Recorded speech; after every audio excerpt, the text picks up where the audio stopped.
My name is Diana Parker. I'm 32 years old.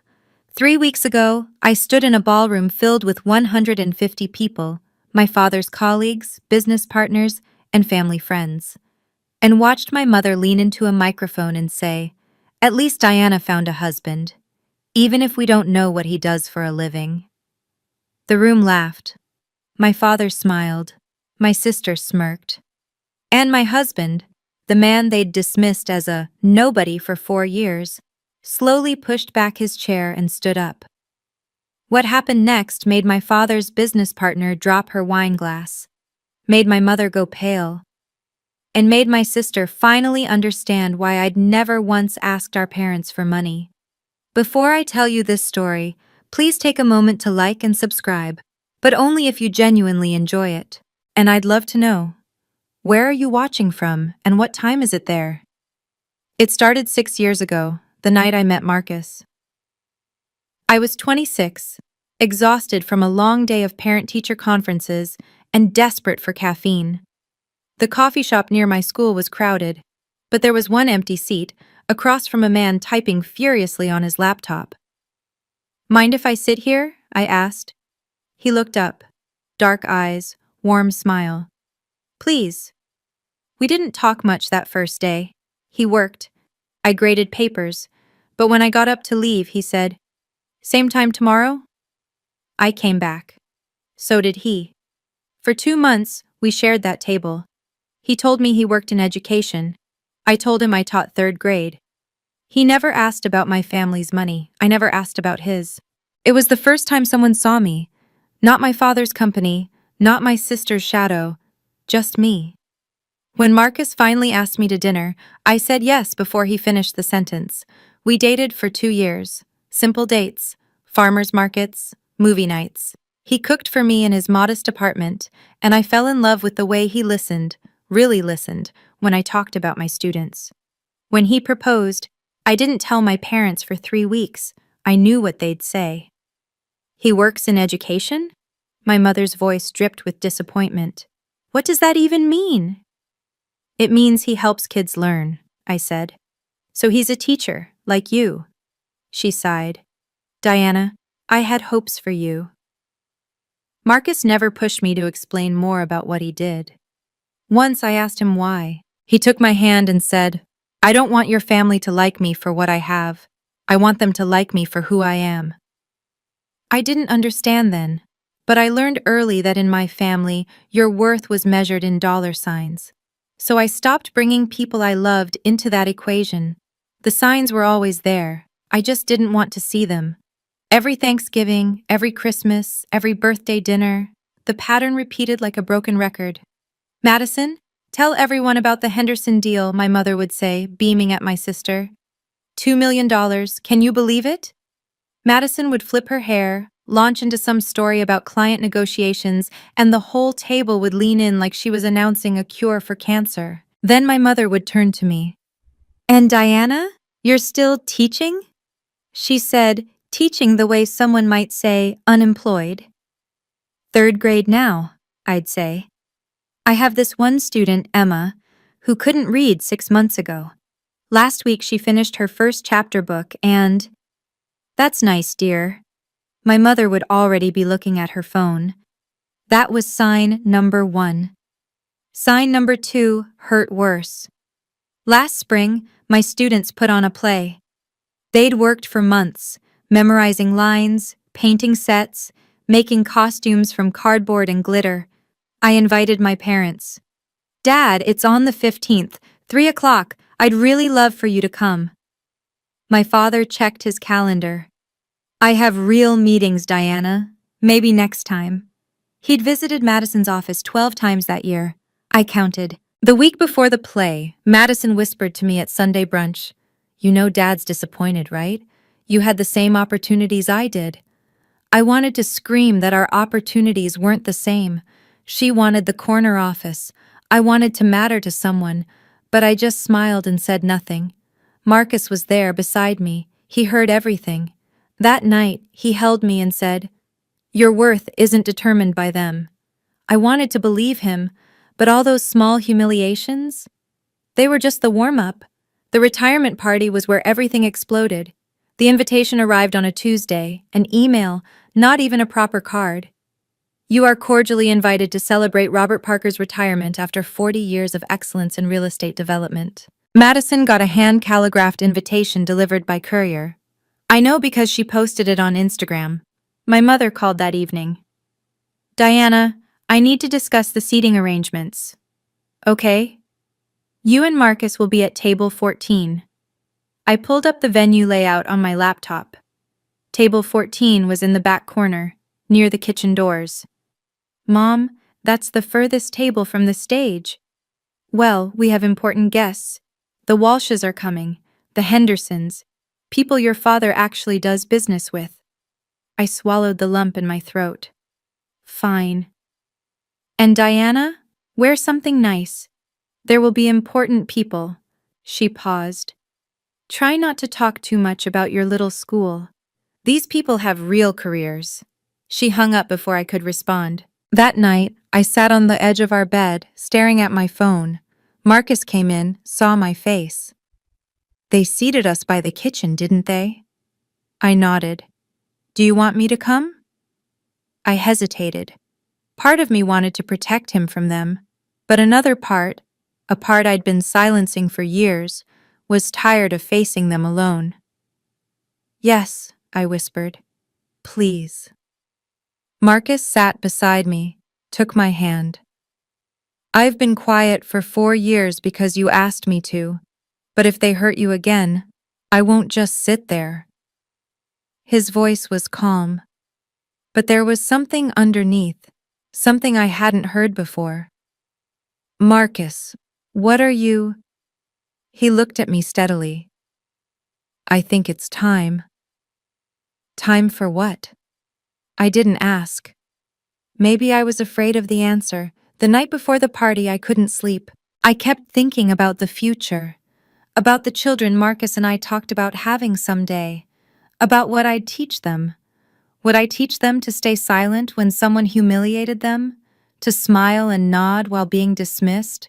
To believe their worth depended on a job title or bank account?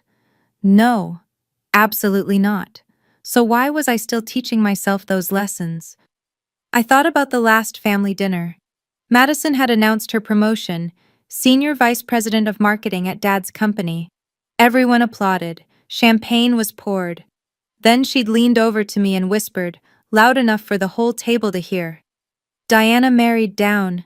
At least I'm dating someone with ambition. Marcus was sitting right there. He heard every word. His jaw tightened, but he said nothing, because I'd asked him not to make waves. That night, after we got home, I found him standing at the window, just staring out at the city lights. I'm sorry, I said. I should have. Don't apologize for them. He turned to me. But Diana, I need you to understand something. This isn't sustainable. He was right. The next morning, I checked my email and found something my mother had accidentally forwarded. A message to Madison, sent 3 days earlier. Make sure Diana sits at the back table. We don't want her husband making small talk with the Walshes. God knows what he'd say about his education work. I read it 3 times. Each time it hurt more. I realized then that silence wasn't peace. It was permission. Permission for them to keep hurting me, keep hurting us. Something had to change. And the retirement party? That was going to be the turning point, one way or another.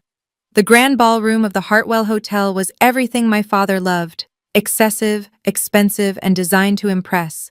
Crystal chandeliers, white tablecloths, a 12-piece orchestra playing soft jazz, 150 guests in designer gowns and tailored suits, all gathered to celebrate Robert Parker's 4 decades of excellence. Marcus and I arrived at 7. He wore a simple navy suit. I wore a black dress I'd bought on sale 3 years ago. At the entrance, my mother stood greeting guests like royalty receiving subjects. She wore emeralds, actual emeralds. Diana, she air-kissed my cheek. You came. Of course I came. It's Dad's retirement. Her eyes flicked to Marcus. And you brought him. My husband. Yes. She forced a smile. Table 14. In the back. We know. We made our way through the crowd. I felt the glances, the whispers.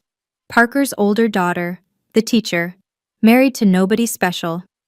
Near the stage, I spotted Madison, red designer gown, diamond earrings, standing beside our father like she was the guest of honor. She saw me and waved, a little flutter of fingers that somehow felt condescending. Table 14, Marcus murmured. Convenient. It was worse than I'd expected. Not just near the kitchen, practically in it. Every time a server passed, we had to pull in our chairs. As we sat down, a woman at the next table turned around. Expensive suit, sharp eyes.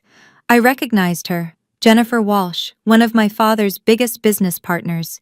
She looked at Marcus, frowned slightly, tilted her head. Have we met? She asked him. Marcus smiled politely. I don't think so. Jennifer kept staring. Then she pulled out her phone and started scrolling. Something flickered across her face. Surprise? Recognition? But before she could say anything, the lights dimmed. My father took the stage. Before my father could speak, Madison appeared at our table. She held a champagne flute like a weapon. Diana, you actually came. Why wouldn't I? Just surprised, that's all. These events aren't really your scene. Her eyes slid to Marcus. Nice suit. Outlet? No, he said calmly. Just simple. Simple. Right. She smiled. Marcus, remind me, what do you do again? I work in education. Education? She let the word hang there.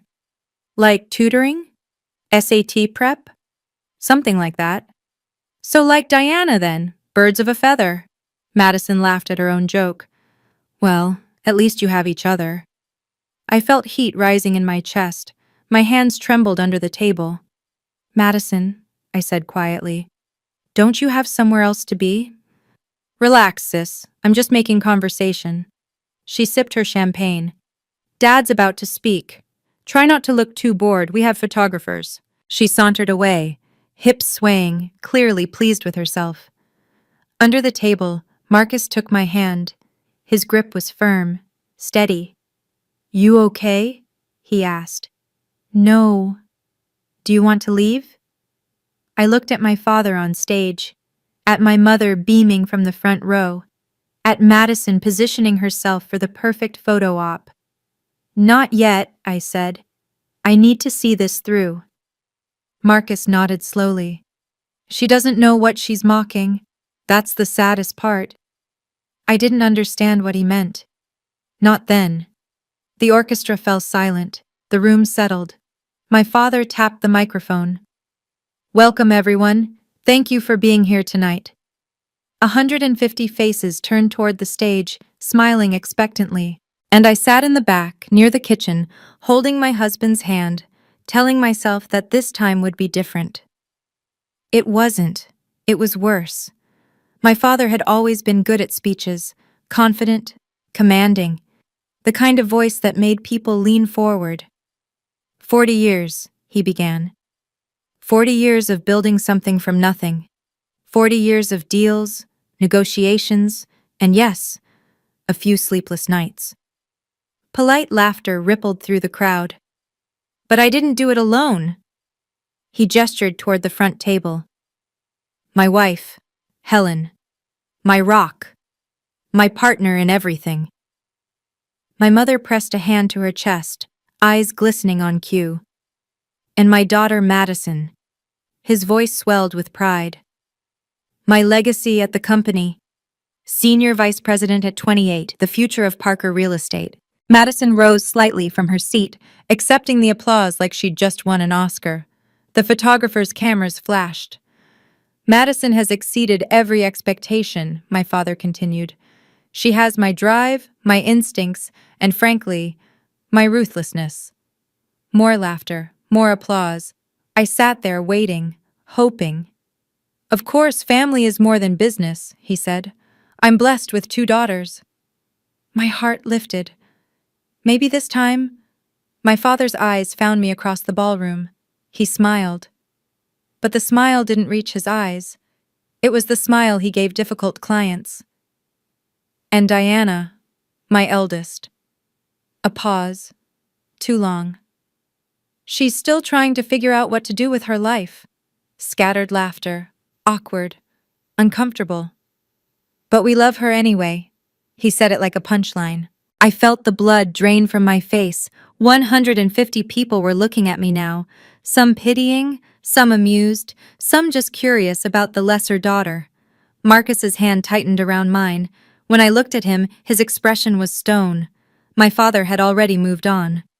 Now, let me tell you about our plans for the foundation. But he wasn't done with me, not yet. While my father droned on about tax-deductible charitable contributions, Jennifer Walsh was staring at my husband. Not casually, intently, like she was solving a puzzle. She kept glancing at her phone, then back at Marcus, scrolling, zooming, comparing. I tried to focus on my father's speech, but her attention was impossible to ignore. Finally, she leaned across the gap between our tables. "Excuse me," she whispered. "I'm sorry, but I have to ask, have we really never met?" Marcus shook his head. "I don't believe so. You just look so familiar." She held up her phone, showing him something on the screen. "Is this Jennifer?" My father's voice cut through. "Care to share with the class?" She snapped her phone down, startled. "Just checking emails, Robert. Please continue." My father chuckled. "Always working. That's why I love you, Jen." The moment passed. Jennifer returned to facing the stage. But I saw her glance back at Marcus 2 more times, and I saw her expression, the barely concealed shock, the way her mouth opened slightly, then closed. She knew something, or thought she did. "Marcus," I whispered. What was she looking at? "Nothing important." "She recognized you." He squeezed my hand.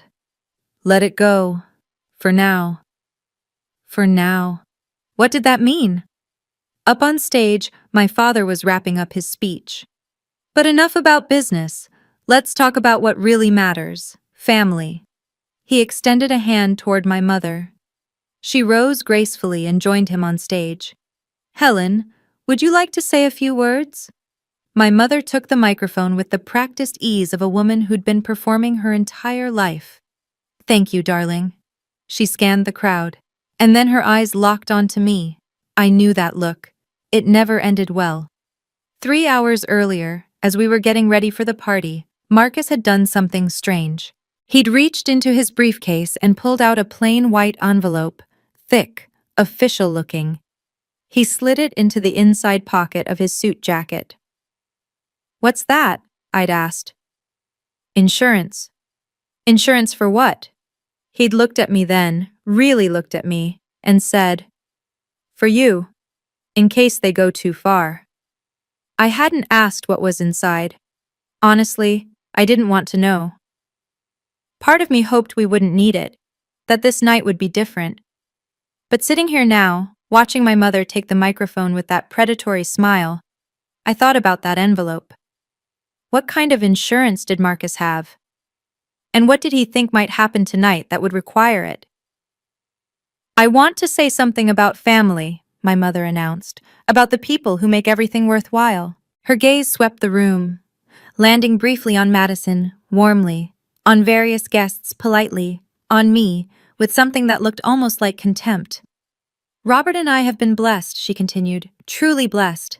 Our youngest, Madison, has made us so proud, following in her father's footsteps, building an empire." Madison raised her glass. Cameras flashed again. "And then there's Diana." My stomach clenched. "Our eldest has taken a different path." My mother's smile was surgical. "She teaches elementary school. 3rd grade, I think? Or is it 2nd now?" "3rd," I said, though no one could hear me from table 14. "But you know what? At least she found a husband." She paused for effect. "Even if we don't know what he does for a living." The room erupted in laughter, and I felt something break inside me. Not my heart, my patience. Beside me, Marcus slowly reached into his jacket. The laughter rolled through the ballroom like a wave. Some people tried to hide it behind their hands. Others didn't bother. My father took the microphone back from my mother, still chuckling. Now, now, Helen, be nice. But he was smiling, enjoying it. Diana has her own talents. He said talents the way you'd say quirks about a difficult child. Some people are meant to lead, he continued, gesturing grandly. Others are meant to support. Diana has always been a supporter. I sat frozen, unable to move, unable to breathe. This wasn't a speech. It was a public execution. We've tried to guide her, of course, offered her positions at the company, offered to pay for her MBA, but Diana chose, well, whatever it is she chose. Sympathetic murmurs from the crowd. Poor Robert, such a disappointing daughter. But that's family, right? You love them anyway, even when they don't meet expectations. He raised his glass. To family, complicated as they may be. 150 glasses rose in response. To family! And there I sat, at the table by the kitchen, while everyone toasted to my failure. Marcus's hand was no longer holding mine. When I looked over, his chair was empty. He was standing. Marcus, I whispered, what are you doing? He didn't answer, just started walking, calm, measured, each step deliberate, toward the stage. Heads began to turn. Whispers rippled through the crowd. Who is that? What's he doing? My father noticed. His smile faltered. Can I help you? Marcus stepped onto the stage. He looked out at the sea of faces, investors, partners, friends, all of them strangers to him. Then he leaned into the microphone. May I have a moment? The room went silent. My father's confusion hardened into annoyance. I'm sorry, who are you? I'm Marcus, Diana's husband, the one you don't know anything about. A few nervous laughs from the crowd. My mother stepped forward, reaching for the microphone. This really isn't the time. I think it's exactly the time. Marcus's voice was quiet, but it carried. Every word crisp, every syllable controlled. My father forced a smile for the audience. Marcus, is it? Why don't we discuss this later, in private? No. The word landed like a stone. For 4 years, Marcus continued, I've sat at the back of your holiday dinners. I've listened to your wife mock my career. I've watched you dismiss your daughter like she's somehow less than. And I've stayed quiet, because Diana asked me to. He looked at me across the ballroom. His eyes were soft, sad. But I won't stay quiet anymore. My mother laughed, a brittle, uncomfortable sound. This is ridiculous. Helen, get security. No need. Marcus held up a hand. I'm not here to make a scene. I'm here to introduce myself, properly, since your family never gave me the chance. Madison pushed through the crowd, champagne sloshing. This is insane. Who does this guy think he is? Excellent question, Marcus said. Thank you for asking. He reached into his jacket pocket. My heart stopped. The envelope. But he didn't pull it out. Not yet. Instead, he straightened his tie and faced the audience. My name is Marcus Smith Parker. Jennifer Walsh made a sound, a gasp maybe. Her hand flew to her mouth. And I believe, Marcus said calmly, some of you may have heard of my company. The room seemed to hold its breath. Even my father looked uncertain now. What company? He asked. Marcus smiled.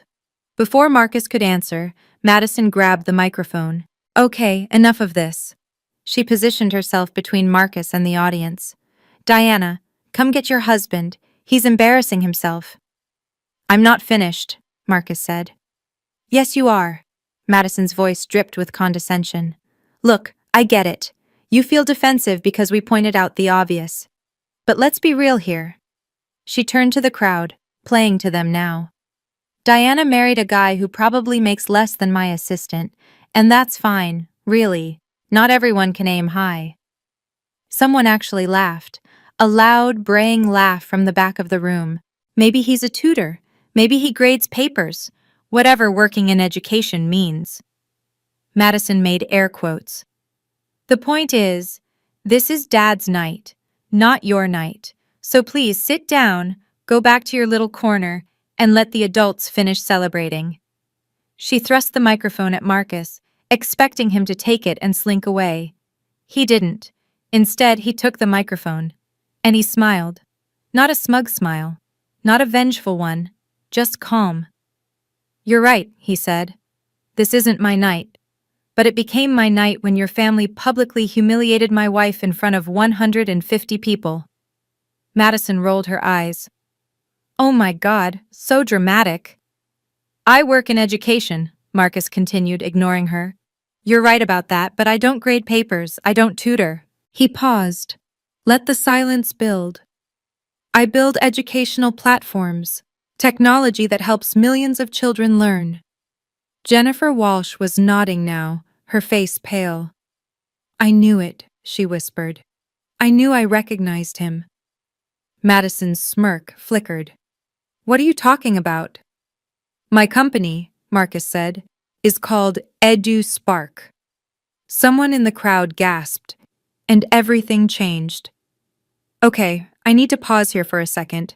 I know you're probably screaming at your screen right now. I was screaming inside too. If you're as invested in this story as I was living it, hit that like button. It really helps. And I have a question for you. Have you ever been publicly humiliated by your own family? Tell me in the comments. Because what happened next? Even I didn't see it coming. Now back to that ballroom. The name EduSpark moved through the crowd like electricity. I saw it happen in real time. First confusion, then recognition, then shock. A man at table 3 pulled out his phone, typed frantically, and showed his wife. Her eyes went wide. A woman near the stage put her hand over her heart. Jennifer Walsh was already on her feet. "Robert," she said loudly, "do you have any idea who this is?" My father looked lost, genuinely lost. What?" "EduSpark," Jennifer repeated. "The educational technology company. They were just valued at $200 million. It was on the cover of Forbes 3 months ago." The murmurs intensified. 200 million. Forbes. Cover story. Madison's face had gone from smug to confused to something approaching horror. That's not possible." "I assure you," Marcus said calmly, "it's very possible." My mother clutched my father's arm. "Robert, did you know about this?" "Of course I didn't know." His composure was cracking. "Diana never told us." "You never asked." Marcus's voice cut through. "In 4 years, not once did you ask me a single real question about my work, about my life, about anything." He stepped forward. The spotlight followed him. "You assumed I was nobody because I didn't brag, because I didn't drop names or flash money, because I sat quietly at your holiday dinners and didn't try to impress you." The room was utterly silent now. No one moved, no one breathed. "Last year, Forbes named me one of their 30 under 30 in education. I've been interviewed by CNN, MSNBC, and the Wall Street Journal. I've had lunch with senators and shaken hands with 2 presidents." He looked directly at Madison. "I don't make less than your assistant, but if I did, that still wouldn't justify what you said about my wife." Jennifer Walsh pushed her way to the front. "I knew I recognized you. You were on the cover of TechCrunch last summer. The article about democratizing education." Marcus nodded. "That's right. I've been trying to get a meeting with your company for 6 months." She turned to my father, accusation in her voice. "Robert, you've been talking about getting into edtech. The opportunity was literally at your dinner table." My father's face was a mask of barely controlled panic. "I didn't. You never bothered to find out." Marcus reached into his jacket and pulled out the envelope. "But that's not why I'm up here." He opened it, removed a document. Thick, official. "This is a contract," he said. "A $5 million grant to fund STEM programs in underprivileged schools across Massachusetts. 5 million. The number rippled through the crowd.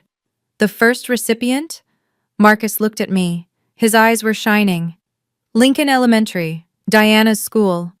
I felt tears streaming down my face. Not because of the money, not because of the status, because for the first time in my life, someone was standing in front of my family and saying, "Diana matters." Your daughter, Marcus continued, teaches children who have nothing. She shows up every single day for kids that society has forgotten. She buys supplies with her own money. She stays late to help struggling readers. She changes lives. His voice cracked slightly. And you call her a disappointment? You call her a supporter? He shook his head. Diana is the reason I built my company, because I saw what teachers like her do, and I wanted to give them the tools they deserve. He looked at my parents, my father gray-faced, my mother clutching her pearls. I work in education. I just happen to own the company. Marcus held up the contract so everyone could see. The EduSpark logo at the top, his signature at the bottom, the school's name highlighted in yellow. This isn't charity, he said. This is an investment, because what Diana does matters. What every teacher does matters. He stepped away from the microphone and walked toward me. The crowd parted, silently, like the Red Sea. I stood up. My legs were shaking. I didn't know if I could stay upright. When Marcus reached me, he took both my hands. "I'm sorry I didn't do this sooner," he said quietly. "I kept hoping they'd see you. The real you. The way I see you." Marcus. I couldn't find words. "I've never been prouder to be your husband." Behind us, I heard my mother's voice trembling. "Diana, honey, why didn't you tell us?" And there it was. The question that held everything that was wrong with my family. I turned to face her. My father stood frozen beside her. Madison had backed away from the stage entirely, trying to disappear into the crowd.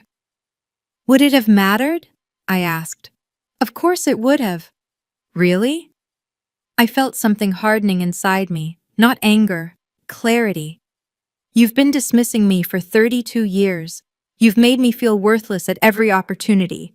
You just called my husband a nobody in front of everyone you know." I gestured at the room. If Marcus were actually broke, if he really were a tutor making minimum wage, would that make your behavior okay? My mother opened her mouth, closed it. "That's what I thought." Marcus squeezed my hand, supporting me, but not speaking for me. This was my moment, my voice, and I finally knew what I wanted to say. My father stepped forward, business instincts overriding his shock. "Marcus, I had no idea. We should talk, perhaps a partnership." "No." The word hung in the air, simple, final. "But this is exactly the kind of opportunity." "The opportunity was 4 years ago." Marcus's voice was calm but immovable. "When you could have treated your daughter with respect. When you could have asked me a single real question instead of assuming I was beneath you." My father sputtered. "We didn't assume. You sat us by the kitchen. That was a seating arrangement issue. You forwarded an email telling Madison to keep us away from your important guests." My mother went pale. She'd forgotten about that. "How did you?" she started. "Diana showed me, the one you accidentally sent her." I watched my parents exchange a look. For the first time, they had no spin, no excuse, just the raw truth of what they'd done. "We can start over," my mother said desperately. "Family is family." "Is it?" I stepped forward. "Because you've spent my entire life making me feel like I'm not really part of this family, like I'm an embarrassment, a charity case." "Diana, that's not—" "You said you didn't know what my husband does for a living, but the truth is you never asked, not once, about him, about me, about what we're building together." Madison tried to interject from somewhere in the crowd. "This is so unfair. How were we supposed to know?" "You weren't supposed to know," Marcus said. "You were supposed to be decent. That shouldn't require a Forbes article." The crowd was motionless, watching, witnessing. My father looked around at his guests, his partners, his legacy, all of them staring. "Perhaps," he said tightly, "we should continue this privately." "No," I said. "I'm done doing things privately." I walked toward the stage. Marcus walked with me, his hand on the small of my back. supporting, not leading. When I reached the microphone, I looked out at the crowd. All these people I'd been taught to impress, to perform for, to never disappoint. And I realized I was done performing. "I'm Diana Parker," I said, "the disappointing daughter." A nervous ripple of laughter. For 32 years, I've tried to earn my parents' approval. I chose a career I love, and they called it a waste. I married a man I love, and they called him a nobody. I showed up to every holiday, every birthday, every event, and they sat me by the kitchen. My voice was steady, stronger than I'd expected. "Tonight, you found out my husband is successful by your definition of success. Wealthy, famous, influential." I looked at my parents. "But here's the thing, that shouldn't change anything. The way you treated me was wrong before you knew about Marcus's company. And the fact that you're only interested now that there's money and connections involved, proves exactly what I always suspected." My mother had tears in her eyes, real ones, performed ones. I couldn't tell anymore. "Diana, please, I'm not finished." She fell silent. "I have a job that matters, a husband who loves me, a life I built without your approval." I took a breath. "And from now on, respect is the minimum requirement. Not optional, not conditional on who my husband is, just basic respect." I looked at Madison, at my mother, at my father. "If you can give me that, we can try again. If you can't?" I took Marcus's hand. "Then this is goodbye." We turned, and we walked out. 150 people watched us go. We didn't speak until we were in the car. Marcus drove. I sat in the passenger seat, staring out the window, watching the city lights blur through my tears. "Are you okay?" he finally asked. "I don't know." I wiped my face. "I feel empty, like I've been holding something heavy for years and I finally put it down." "That's not empty, that's light." I laughed. A wet, broken sound. My phone hadn't stopped buzzing since we left. I finally looked at it. 23 missed calls, 14 from my mother, 6 from my father, 3 from Madison. Voicemails were piling up. I played my mother's first message. "Honey, please come back. This was all a misunderstanding. We need to talk." Misunderstanding. Like she'd accidentally mispronounced my name. My father's voicemail was shorter. "Marcus seems like a great guy. Let's have dinner.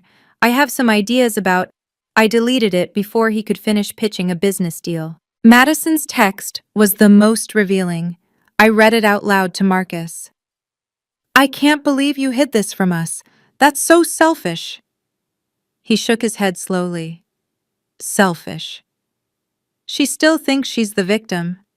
Of course she does." I turned my phone off, let the silence settle around us. "Do you regret it?" I asked. "Staying quiet for so long?" "Sometimes." He reached over, took my hand.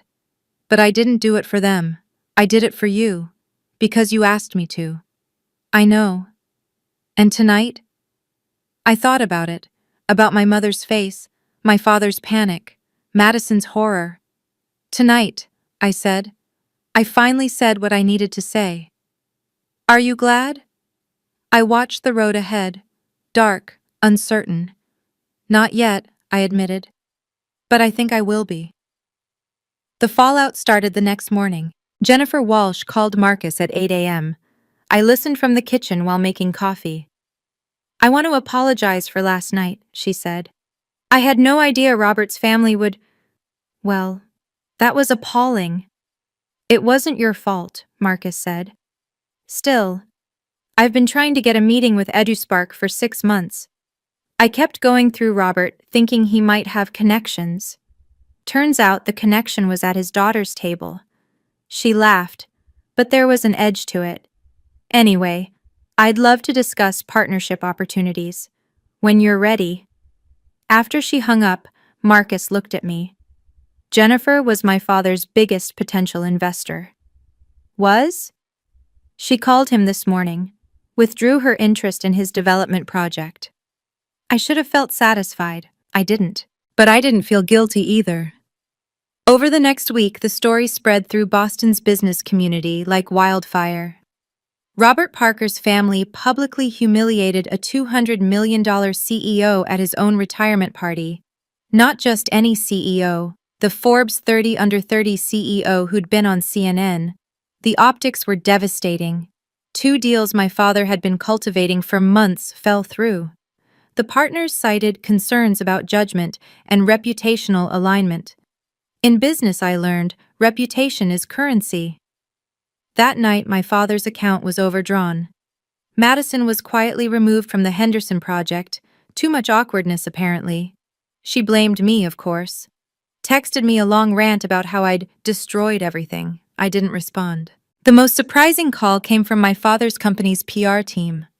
They wanted to know if Marcus would consider a joint statement, something about healing family rifts and moving forward together. Marcus declined. There's nothing to spin, he told them. The truth is the truth. 1 week after the party, Uncle George called. George was my father's older brother, the one who'd left Parker Real Estate 30 years ago to become a high school principal.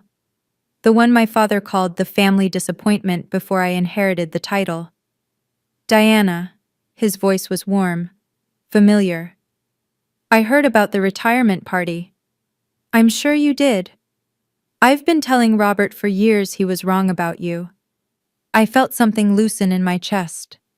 You have? Every Christmas, every Thanksgiving, every time he made some comment about your little teaching job. Uncle George sighed. He never listened. Your father only hears what he wants to hear. I thought about all those family dinners, the ones where Uncle George sat in the corner, quiet, while my father held court. Why didn't you ever say anything to me? I asked. Because I didn't want to interfere, and honestly, I wasn't sure if you'd believe me. He paused. But what Marcus did, standing up for you like that, it took guts. It did. And what you did, Diana, standing up for yourself at the end, that took even more. I started crying then. Not sad tears, something else. Release. I'm proud of you, kid, Uncle George said. I always have been. I just wish I'd said it more. Thank you, I managed. And Diana, family isn't about blood, it's about who shows up for you. His voice cracked slightly. Marcus showed up, and so did you, for yourself. After we hung up, Marcus found me on the couch, still crying. Good tears? He asked. Good tears. He sat beside me, put his arm around my shoulders. Not everyone in your family gave up on you, he said. I know. I leaned into him. I'm finally starting to see that. Quick check-in. Are you team Diana should forgive her parents, or team they need to earn it? I genuinely want to know. Drop your answer in the comments. And if you've made it this far, you're clearly invested in this story. So hit subscribe if you haven't already. The ending might surprise you. Now let me tell you what happened 3 weeks later, when I finally agreed to see my parents again.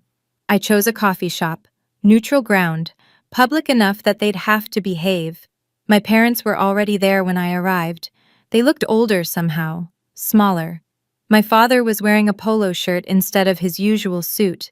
My mother's jewelry was conspicuously absent. I sat across from them. Marcus had offered to come. I told him no. This was something I needed to do alone. Thank you for meeting us, my father said. His voice was stiff, rehearsed. Thank you for respecting my boundaries about the location. An awkward pause.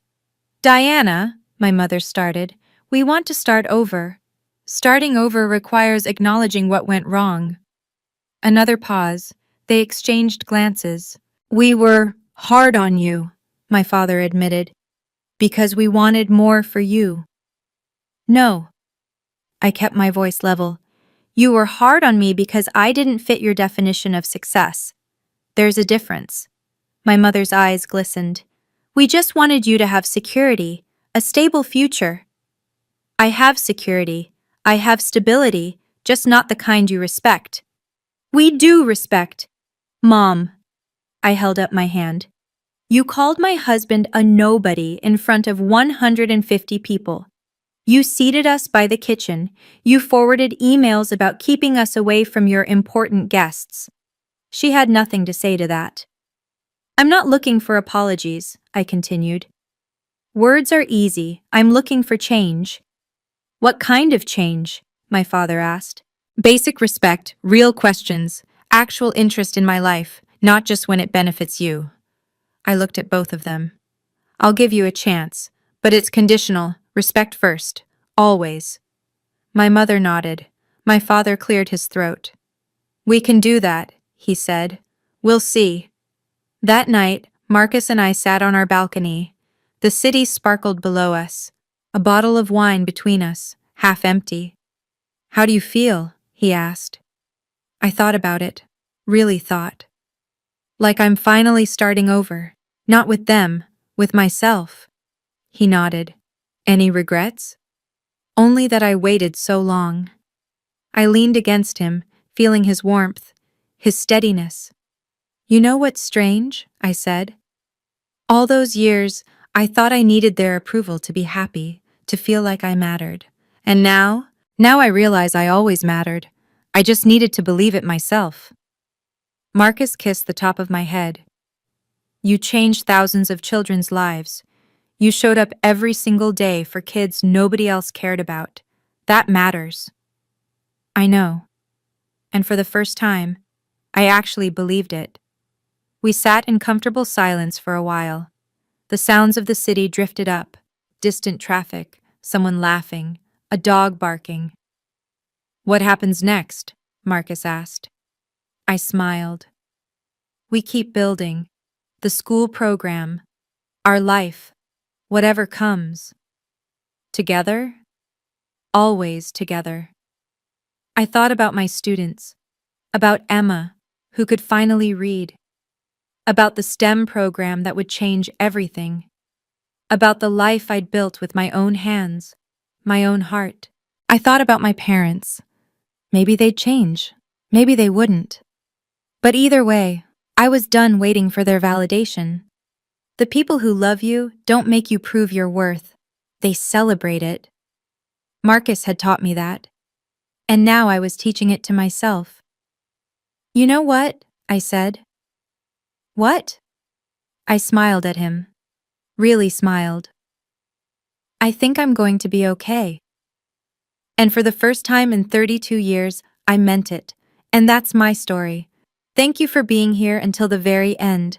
If this resonated with you, if you've ever felt unseen by the people who were supposed to see you most, I hope you know your worth isn't up for debate. If you enjoyed this, please subscribe and check out another story in the description below. I'd love to hear your thoughts in the comments. What would you have done in my place? See you in the next one.